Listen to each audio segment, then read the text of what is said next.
How scary are the Texans? They're not scary. They're horrifying. Blood curdling, all right? I mean, like, before I even finish, let me say something to Jerry Jones. Jerry, this is what all in looks like. Thank you. This is what all in looks like. And Nick, I think you'll agree with this. They are going for it. They like, we got our star quarterback on his rookie deal. Totally Let's go get it. Yeah, totally agree. Well, man, here come the Houston Texans, man. And shoot, they stepped into the plate as being one of the latest teams to try to dethrone the Kansas City Chiefs in the very tough AFC, bro. And I ain't gonna lie, bro, like, they do have a chance to do it, given the fact that, like, you know, they really have a well-built roster around them, man. And they built up their roster, too, through free agency this year. And they have a really great coach and really great young QB combination, which is very rare to have in the NFL. You know what's really crazy about all this too, given the fact that all this happened for the Houston Texans? One play where we all thought like was just a bad play for them, bro, really messed up the whole game for all of us. Where you got this phenom of QB CJ Stroud.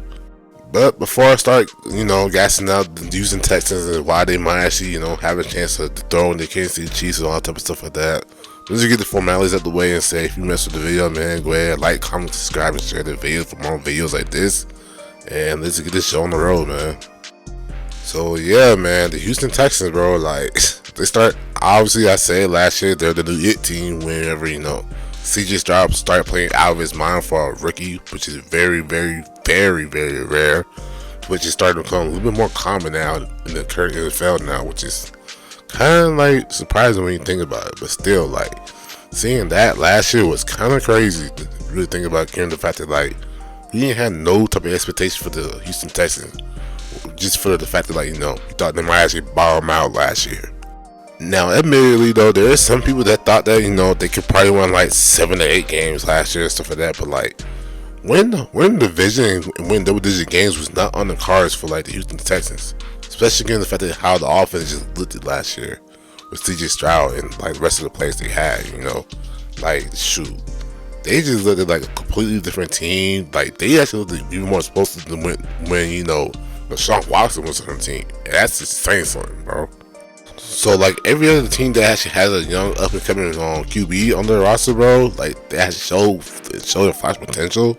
They had pieces to their team, which deservedly so, because, you know, like, in my opinion, CJ Stroud, like, proved to the world that, like, he could raise the floor of, like, wide receivers that weren't, like, well known, like a Nico Collins or Tank Dell, stuff like that. So they had guys like Joe Mixon, to which they needed him because, you know, the running backs, in my opinion, weren't really that good. In my opinion, the offensive line kind of helped matters either. But like, Joe Mixon is a proven running back who proven to get over 1,000 yards last few years.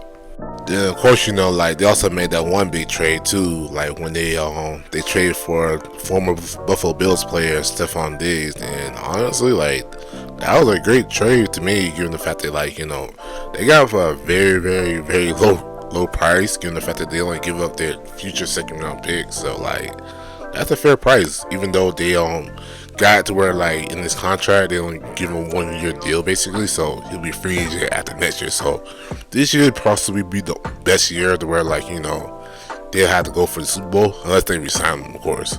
But either way, though, like, they have a really great trio in Stephon Diggs, Nico Collins, and Tank Dell. Wherever Tank Dell comes back from his leg injury that he suffered like late in the season last year. So like, honestly, their offense looking really pretty good this year, man. Considering the fact that they also drafted I know they drafted that third round tackle too, and, like, you know, to be the swing tackle for the year. So like, that offense, bro, like, especially with Bobby Sloyd being the offensive coordinator, bro, like, they should be really good this year. I will hope that shit sends, you know, because, you know, they need to, like, you know, be as good as it was last year, given the fact that, like, now they got the tape on them and stuff like that, and hopefully he doesn't have that, you know, sophomore slump.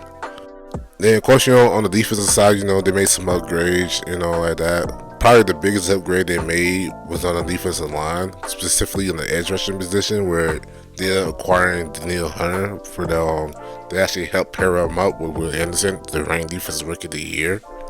This was great for the Houston Texans because, for starters, to give him a veteran presence in the edge position to where, it actually helps with Anderson, learn from Daniil Hunter and stuff like that. And plus, Daniil Hunter, bro, dude had 16 and a half sacks, which was great for fifth in sack league last year. So, he had himself a really, really great season last year. It was, first healthy season in a very long time. So, dude was legit pass rusher for him, what they really needed, too, because they're, middle pack or volunteer when going to sack totals last year. They did also address corner in the draft, given the fact that Derek Stingley was the only great corner they had really last year, and they actually got Kamiri Lassitier from Georgia, who, by the way, congrats to him. Dude lives 45 minutes away from my hometown, so I'm rooting for you, bro. They actually be great, just not against my Jaguars though. So yeah. But he's someone that, they drafted him to hopefully be the long-term answer for cornerback 2 for him to help Derek Stingley out in the corner position and stuff like that. Given the fact that, they signed 1-year deals to Jeff Okudah and CJ Henderson, to which, if he can't beat those two out, bro, something's wrong here. So, yeah, that he's supposed to be that guy for him to actually start right along with them instead of being, down in depth chart, stuff like that. So, yeah, his spot is his if he plays good in the offseason and during preseason too. But overall though, this defense should improve last year though, as they were actually a bend don't break type of defense last year, and I would say they probably should check out be around the same range as it was last year, but hopefully they should be better in the pass rushing position, because that's where in my opinion where they need to improve the most, because that's if they improve the pass rushing, then less opportunities to get beat down the field will be the case for to help the corners out and also the safeties out too. So that's where I feel that'll be the most improved for to take them over the top. Now listen, bro, obviously everybody's talking about the Houston Texans as the team that could actually beat the the Kansas City Chiefs, because Kansas City Chiefs having the chokehold over the NFL for quite some time now, and it's looking very scary now, considering the fact that Kansas City Chiefs had possibly the worst season in the Pat Mahomes era, and they still won a Super Bowl somehow. So yeah, that's insane. Look, man, for them to even have a chance to even go against Pat Mahomes, they have to win the AFC South, and that's where D'Amico Ryan comes in and have to lead this team to actually win the AFC South again, because if they don't, bro, in fair expectations, it's gonna be low for them.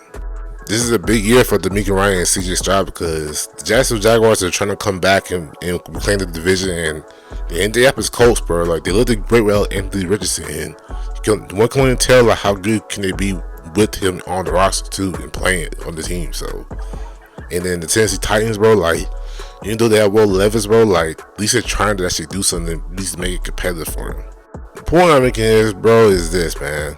The Houston Texans cannot disappoint this year, because the one thing that can lead to everybody's downfall is expectations. And if they can follow through with expectations, bro, this is a long way downhill from there for any team, especially in the NFL, where there's no margin for error for anything to happen.